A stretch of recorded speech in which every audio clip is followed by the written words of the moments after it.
नमस्कार दोस्तों, आज हम बात करने वाले हैं what are the new farm laws and why the farmers are protesting. So आज हम बात करने वाले हैं जो न्यू फार्म लॉ निकाले गए हैं सेंट्रल गवर्नमेंट के द्वारा, और जो फार्मर्स हैं वो क्यों प्रोटेस्ट कर रहे हैं, और जो सुप्रीम कोर्ट है उन्होंने उसने क्या कहा है इस इशू के ऊपर सेंट्रल गवर्नमेंट से। आइए जानते हैं इस वीडियो में। So the Indian parliament pass 3 agriculture act. So यहाँ पर इंडियन गवर्नमेंट ने 3 एग्रीकल्चर एक्ट पास करे थे। सो उसमें से जो पहला है farmer produce trade and commerce, and second one is farmers agreement of price assurance for the farm service act 2020 and the essential commodities. So आइए जानते हैं। सो जो पहला एक्ट है, बिल है, उसमें कहा गया था कि farmer produce trade and commerce. यहाँ पर को जो फार्मर्स हैं वो जो ट्रेड एंड कॉमर्स है, यानी इसका मतलब आप समझिए जो फार्मर्स हैं, अब वो जो है पहले जो था कि फार्मर सिर्फ एपीएमसी मंडीज़ में ही जाके बेच सकते थे। बट अब क्या कर दिया गया है, जो फार्मर जो है अब फ्री है, वो भी कहीं भी मार्केट में पूरे देश भर में कहीं भी अपना जो एग्रीकल्चर प्रोडक्ट है वो बेच सकते हैं। यहाँ पर को सिर्फ पहले जो था एपीएमसी मंडीज़ में ही बेचते थे, बट अब ऑल ओवर दी कंट्री बेच सकते हैं। यहाँ पर को इस बिल में ये है। सो यहाँ पर को एक एक पहले था कि inter state and inter trade यहाँ पर को चलता था। बट अब जो यहाँ पर को अब ये जो इसमें ट्रेड किया गया है उसमें जो है फार्मर्स जो है अपना जो एग्रीकल्चर प्रोड्यूस है वो अब ऑल ओवर दी इंडिया भेज सकते हैं। और यहाँ पर को अलाउ कराया गया है कि जो फार्मर्स हैं उनके फ्रीडम जो है वो trade anywhere outside of the state APMC mandis, including the allowing trade at the farm gates, warehouse, cold storage and so on. So मतलब यहाँ पर को अब जो स्टेट पहले था कि आप एपी मंडीज में जाके अपना फार्म प्रोड्यूस जो है वो सेल करेंगे, बट अब ये है कि आप कहीं भी आप अलाउ हो सकते हैं, आप कहीं भी ट्रेड कर सकते हैं। फार्म गेट्स में कर सकते हैं, वेयर हाउस में कर सकते हैं, कोल्ड स्टोरेज में, और भी इसे जो है वहाँ शेयर कर सकते हैं, हम इसको बेच सकते हैं। पहले एक्ट में ये कहा गया है। सो और जो दूसरा एक्ट है वो कहता है कि जो फार्मर्स एग्रीमेंट है और प्राइस एश्योरेंस है, इसके बारे में कहता है जो फार्मर्स हैं वो एक एग्रीमेंट करेंगे अपने जो है किसी भी कंपनी से, और जिससे जो है अगर वो एग्रीमेंट करते हैं, अगर जैसे मान लीजिए मैं अपनी कंपनी खोलता हूँ कार्तिक नाम से, अगर मैं फार्मर से जाके जैसे वो गेहूँ खरीद रहे तो मैं गेहूँ पहले से ही ले लेता हूँ कि मैं आपसे 20 रुपये प्रति किलो लूँगा गेहूँ। बट अगर जो उस टाइम पर अगर वो 16 रुपये किलो अगर गेहूँ का प्राइस चल रहा है, बट जो कंपनी होगी वो सिर्फ 20 रुपये में ही खरीदेगी। और अगर मान लिया जाए अगर ये ओवर प्राइस होता है, मतलब अगर ये 22-23 रुपये किलो अगर होता है, तब भी जो है यहाँ पर को जो कंपनी है वो 20 रुपये में ही खरीदेगी। ये है इस लॉ में। सो यहाँ पर को जो फार्म यहाँ पर को एक तरीके से तो ये फार्मर्स के लिए सही है कि फ़ायदा भी हो सकता है और नुकसान भी हो सकता है, बट दूसरी तरीके से घाटा हो सकता है। और इससे जो है जो गवर्नमेंट करिए वो जो थर्ड पार्टी इन्वॉल्वमेंट है वो हटा दिया जाएगा। बिकॉज जब आप एपीएमसी मंडीज़ में डालते थे, आप डायरेक्ट ट्रेडर्स को नहीं बेचते थे। उससे पहले आड़ती यहाँ पर को जो बीच में आपसे वो क्रॉप लेते थे।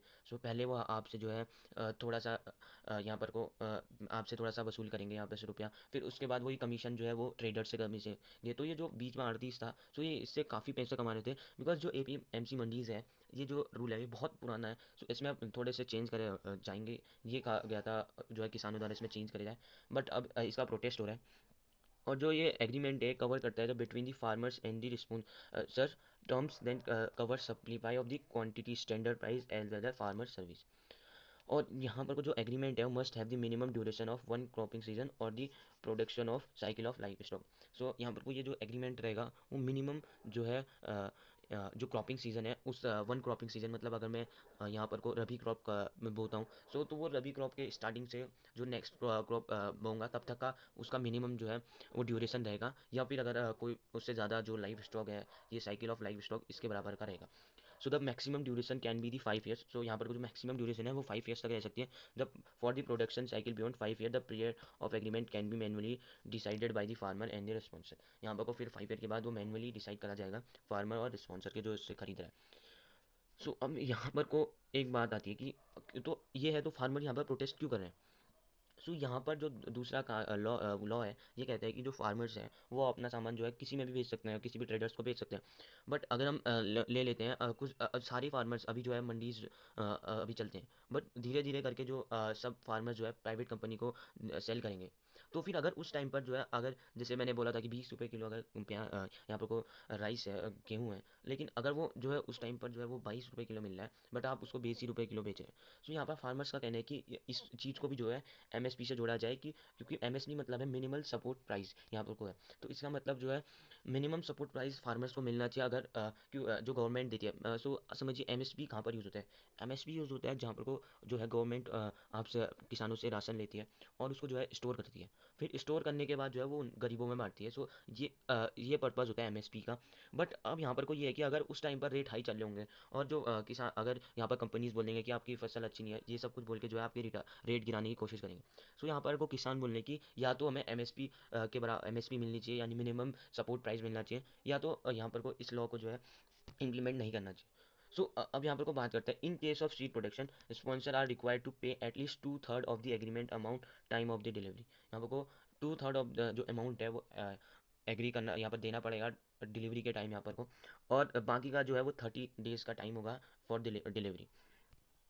अब यहाँ पर को जो है मिनिमम जो सेलिंग प्राइस था, सो यहाँ पर को अब जो थर्ड एक्ट है वो क्या कहता है, थर्ड एक्ट कहता है कि यहाँ पर को इसेंशियल कमोडिटीज़, यहाँ यानी अब जो है यहाँ पर जो इसेंशियल जैसे क्रॉप्स थी, लाइक बहुत से जो आड़तीस थे यानी जो ट्रेडर्स थे वो जो है स्टोर कर देते थे अनाज को फॉर दी टाइम पीरियड। जैसे अभी जो है रेट कम है चला, तो अभी उसको उस जैसे यहाँ पर को धान को ले लेंगे, फिर उसको जो है स्टोर कर लेंगे।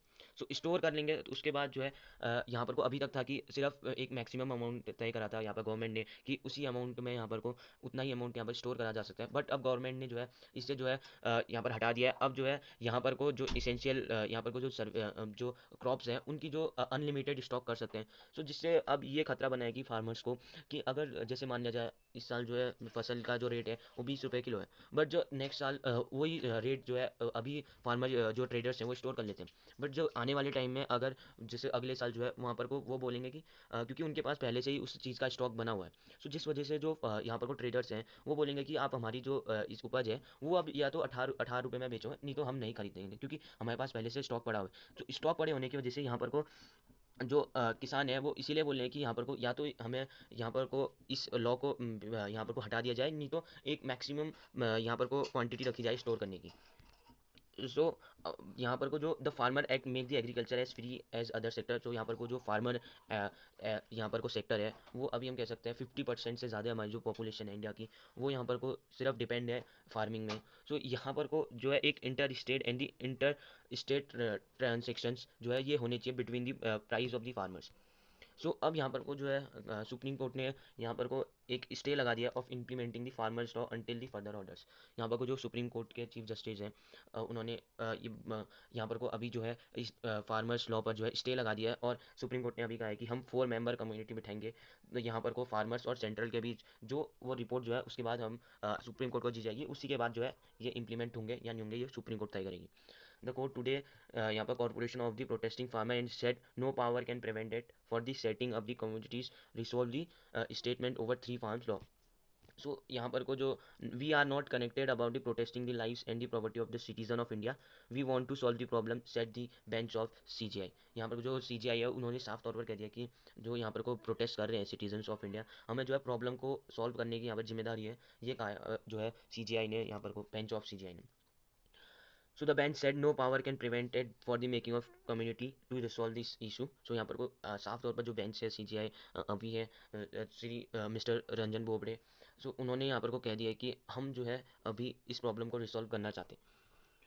सो अब आप समझ लीजिए एपी एमसी जो मंडीज़ हैं जो गवर्नमेंट यहाँ पर एमएसपी देती है मिनिमम सपोर्ट प्राइस, वो जो है किस स्टेट में कितनों को मिलता है फॉर दी पैडी फार्म्स यानी जो खरीफ क्रॉप होती है यहाँ पर को, वहाँ पर जो यहाँ पर जो हरियाणा में जो किसान है 18.91 लाख जो फार्मर्स है उन्हें इसका जो है सपोर्ट मिलता है एमएसपी का सपोर्ट, और पंजाब में 11.25 यहाँ पर को लाख यहाँ पर को जो फार्मर्स है वही इसका फ़ायदा उठा पाते हैं। तेलंगाना में 19.88, उड़ीसा में 11.61 एंड छत्तीसगढ़ में 18.38।